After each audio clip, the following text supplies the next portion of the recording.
People have very high standards how they want their work life to be. And I said, look, if you can get your work life to be where you enjoy half of it, that is amazing, because very few people ever achieve that. Because the truth is, everything comes with overhead.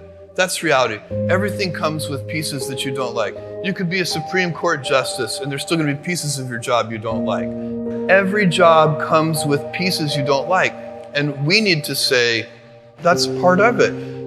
You have to figure out how to set up your life in such a way that you can minimize the things. And I find people don't dislike hard work. What people dislike is being out of control. Like they can't control their life, they can't control their environment. This happens to me when I get overscheduled. I hate being overscheduled. I want some time to be able to think and free myself. We all have the same amount of time in the world. Nobody has more time than anybody else. And when you become a very successful person, one of the things, you start to get overscheduled. So a young person starting their career, I think there are probably a lot of things.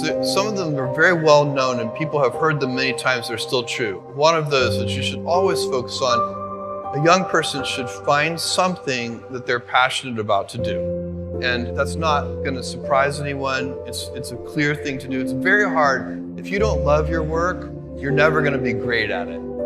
The other thing I would suggest to any young person, even before they start their career, is to really think about their choices.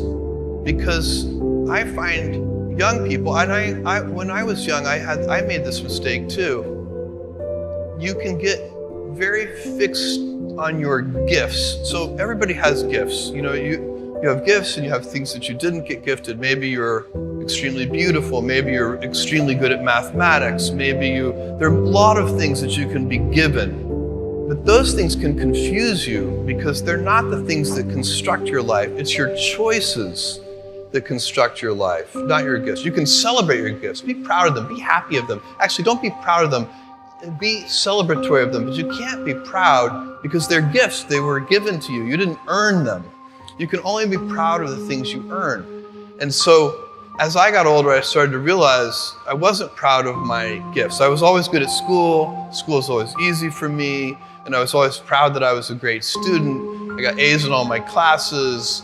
I was good at math, all of that. And I thought that's who I was, but it's not true. Those are the things that are gifts. What was hard for me is deciding to work hard, deciding to use my gifts in certain ways, to challenge myself, to do things that I didn't think I could do, to put myself in uncomfortable situations. We all I would say to a young person, you can choose a life of ease and comfort, or you can choose a life of service and adventure. Which one of those, when you're 90 years old, are you going to be more proud of? My advice would be the same for any kind of entrepreneur, and that is make sure that you are focused on something you're passionate about. So if you look at the early internet companies, they were started and focused on doing something that they thought was very interesting long before the internet was fashionable in any way. We are currently an underdog once again. We've been in business for 6 years, and there was exactly 1 year where we were not the underdog, and that was 1999. I like the underdog years because it makes, I liked it when all the people we hired, their parents told them they were crazy. Like that was kind of the good era. Fortunately, it's back. In 1999, all the parents were like, giving their brothers and sisters high fives. My son is working at Amazon.com.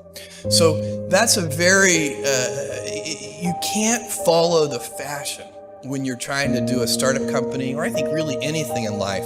But you have to, as an entrepreneur, if you're gonna build a company, pick something you think is interesting that has the intersection of genuinely creating real customer value, and then just stay right there and let the wave catch you. Whatever it is that you want to do, there's going to be risk in your life, and risk is a necessary component of progress.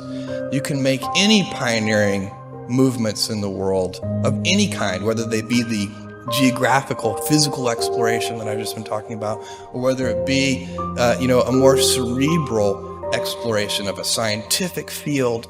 Or I bet you could ask that question of every speaker here, and I bet that every speaker here has taken substantial risks, whether it be intellectual or otherwise, to achieve what they've done.